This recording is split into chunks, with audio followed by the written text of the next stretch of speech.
80 WPM की speed से dictation start होगी 3 सेकंड बाद। स्टार्ट। दक्षिण कोरिया में हुए विमान हादसे से एक बार फिर यही रेखांकित हुआ है कि तकनीकी मामलों में मानवीय स्तर पर हुई मामूली चूक भी एक बड़ी त्रासदी का कारण बन सकती है। विराम। वहां रविवार को मुआन अंतर्राष्ट्रीय हवाई अड्डे पर उतरते वक्त एक विमान हादसे का शिकार हो गया और उसमें आग लग गई। विराम।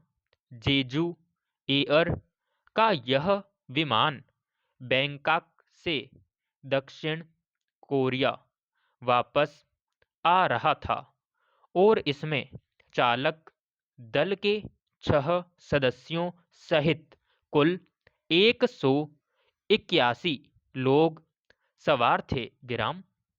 इनमें 179 लोगों की जान चली गई और मलबे में फंसे चालक दल के सिर्फ 2 सदस्यों को जिंदा निकाला जा सका। विराम। अब तक हादसे के कारणों की जांच चल रही है। विराम।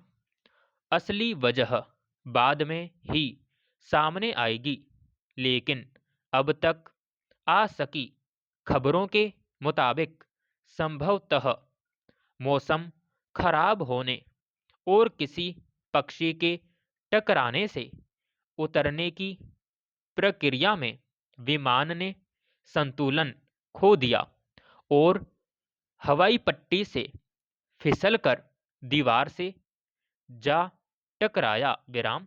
कारण जो हो, आपात स्थिति से सही तरीके से निपट पाने में प्रबंधकीय चूक की बड़ी कीमत चुकानी पड़ी। विराम पैराग्राफ। हालांकि दक्षिण कोरिया की विमान सेवाओं को दुनिया की सबसे सुरक्षित सेवाओं में माना जाता है, मगर मुआन में हुई दुर्घटना को वहां के इतिहास के सबसे बुरे हादसों में से एक बताया जा रहा है। विराम। यह साफ है कि बहुत कुछ अचानक पैदा हुई परिस्थितियों पर निर्भर करता है। विराम। इसका सामना करने में संपूर्ण कौशल ही यह सुनिश्चित करता है कि किसी विमान सेवा के सुरक्षित होने का स्तर क्या है। विराम।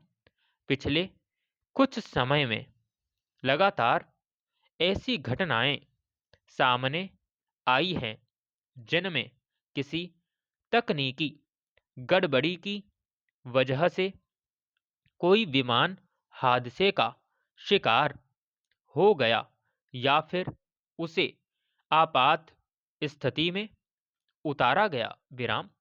ऐसी घटनाओं को हादसे के रूप में दर्ज किया जाता है, जबकि विमान सेवा में सबसे जरूरी पहलू यही है कि उसमें हर स्तर पर 100% सुरक्षा सुनिश्चित किए जाने के बाद ही किसी विमान को यात्रियों को अपने गंतव्य पर ले जाने की इजाजत होनी चाहिए। विराम।